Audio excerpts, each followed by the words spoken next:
আল্লাহর নবী মুহাম্মদুর রাসূলুল্লাহ সাল্লাল্লাহু আলাইহি ওয়াসাল্লাম রাত্রিবেলা যখন খুজরা শরীফ থেকে বাহির হইলেন, প্রচন্ড শীতের সময়, দেখেন কোকড়া মুকড়া হয়ে একটা লোক এখানে বসে আছে, শরীরের অধিকাংশ জায়গায় কাপড় নাই। ডাক দিয়ে বলেন, কে গো, এত রাত্রে, শীতের রাত্রে তুমি কেন এই জায়গায় বসে আছো? ডাক দিয়ে বলেন, ইয়া রাসূলুল্লাহ, ইয়া হাবিবাল্লাহ, ও নবীজি, আপনি কি আমাকে চিনেন না? আমি তো আপনার আব্দুল্লাহ। নবীজি ডাক দিয়া বলেন, মদিনায় কত আব্দুল্লাহ আছে রে, তুমি কোন আব্দুল্লাহ? নবীজি কে ডাক দিয়া বলে, ইয়া রাসূলুল্লাহ, ইয়া হাবিবাল্লাহ, ও নবীজি, আমার নাম না ছিল আব্দুল উজ্জা। আমি আপনার কাছে ইসলাম ধর্ম গ্রহণ করার পরে আপনি আমার নাম দিয়েছেন আব্দুল্লাহ। ও নবীজি, আমি সেই আব্দুল্লাহ। নবীজি ডাক দিয়া বলেন, আব্দুল্লাহ রে, ও আব্দুল্লাহ, তুমি আমার কাছে ইসলাম ধর্ম গ্রহণ করার সময় তুমি না বলেছিলে তোমার বাবা অনেক ধনী, তোমার চাচা অনেক ধনী, তোমার বাড়িতে অনেক সম্পদ আছে, তাইলে আজকে কেন তোমার এমন অবস্থা? শরীরে কেন কাপড় নাই? এর আব্দুল্লাহ, আমি তো তোমার শরীরের মধ্যে কত দামি দামি কাপড় দেখেছিলে, আজকে কেন তোমার শরীরের মধ্যে কাপড় নাই? এবার আব্দুল্লাহ রাদিয়াল্লাহু তাআলা আনহু ডাক দিয়া বলেন, নবীজি গো, আপনার কাছে আয়েশা আপনার সুহবতে তাইকা কালিমা গ্রহণ করার কারণে আমার চাচা আমাকে সম্পত্তির থেকে বেদখল করে দিছে, সম্পত্তির থেকে আমারে বঞ্চিত করে দিছে, আমার মা আমাকে বাগির করে দিছে, এই একটু মা কাপড় ছাড়া আমার আর কিচ্ছু নাই। ও নবীজি, আপনার সঙ্গ পাইয়া কালিমা গ্রহণ কইরা আমার এত মজা লাগছে গো, আমার চাচা আমাকে বাহির কইরা দেখ, আমার কোনো সমস্যা নাই। ও নবীজি, আমি কেন এখানে এত রাত্রে দাঁড়ায় আছি জানেননি?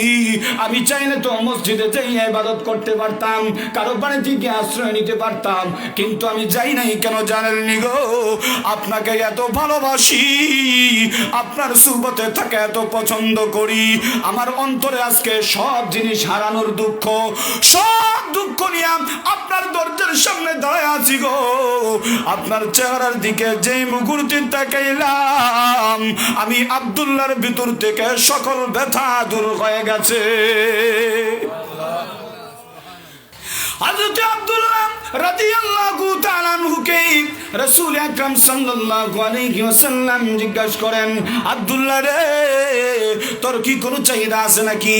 এখন আব্দুল্লাহ জুলবাজাদাইন ডাক দিয়া বলেন, ও নবীজি, আপনার কাছে আমি একটা দোয়া চাই, আপনি শুধু একটা দোয়া করেন, আমার জীবনে তো আর কিচ্ছু নাই, একমাত্র আপনার সঙ্গ ছাড়া, আপনার স্পর্শে আসার কারণে আজকে আমি এত ভালো হয়েছি, মানুষ আমাকে এত মহব্বত করে, সাহাবায়ে কেরাম আমাকে এত মহব্বত করেন।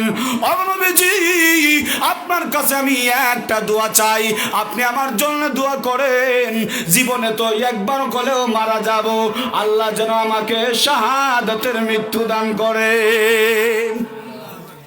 তাবুক যুদ্ধের সময় যখন রওনা করলেন, তাবুক যুদ্ধের থেকে আসার সময় মতান্তরে যাওয়ার সময় হইতে পারে, তাবুক যুদ্ধটা হয় নাই। এখন হঠাৎ করে হযরতে আব্দুল্লাহ রাদিয়াল্লাহু তাআলা আনহু অসুস্থ হয়ে পড়লেন, অসুস্থ হওয়ার পরে ইন্তেকালও করলেন। নবীজি সাল্লাল্লাহু আলাইহি ওয়াসাল্লামের কাছে খবর আসলো, ও নবীজি, আপনার আব্দুল্লাহ তো ইন্তেকাল করেছেন। আল্লাহর নবী বিশ্ব নবী মুহাম্মদুর রাসূলুল্লাহ সাল্লাল্লাহু আলাইহি ওয়াসাল্লাম ডাক দিয়ে বলেন, সাহাবীরা রে, দাফন কাফনের ব্যবস্থা করো। কবর খনন করে জানাজার পরে বিশ্ব নবী মুহাম্মদুর রাসূলুল্লাহ সাল্লাল্লাহু আলাইহি ওয়াসাল্লাম স্বয়ং কবরের ভিতরে নেমে গেলেন। সুবহানাল্লাহ। নবীজি কবরের ভিতরে নাইমা ডাক দিয়া বলেন, সাহাবীরা রে, ও আমার সাহাবীরা, আমার আব্দুল্লাহর লাশ তোমরা কেউ প্রয়োজন নাই, আমার আব্দুল্লাহর লাশ প্রথমে আমি মুহাম্মদের হাতে ছেড়ে দাও, আব্দুল্লাহর লাশ আমার কোলে ছেড়ে দাও। নবীজি আব্দুল্লাহ রাদিয়াল্লাহু তাআলা আনহুর লাশ নিজের হাতে কবরের মধ্যে রাখতেছেন আর বলতেছেন, আল্লাহ গো, আমার আব্দুল্লাহ আমার সঙ্গ দেওয়ার জন্যে, আমার সুহবতে থাকার জন্যে জীবনের সব কিছু বিসর্জন করেছে গো। আজকে আমি কুলে কইরা কবরের ভিতরে নাই মা। আল্লাহ আমার আব্দুল্লাহকে তোমার কুলে সুপর্দ করে দিলাম। ও মুসলমানেরা,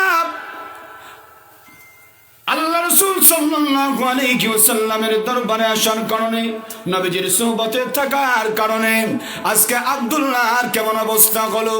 ও মুসলমানেরা, আজকে নবীজির ওয়ারিসগণ উলামায়ে কেরাম, ওই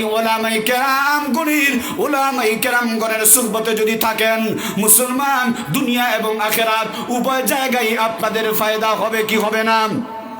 আওয়াজ দেন না, হবে কি হবে না? উলামায়ে কেরামদের সাথে চললে দুনিয়ার জমিনে সকল ধরনের ধর্মীয় খতরা থেকে বাঁচতে পারবেন, এবং উলামায়ে কেরামদের সুহবতে থাকলে আখিরাতে যাওয়ার পরে ওনাদের সাথেই আপনারা জান্নাতে যাইতে পারবেন।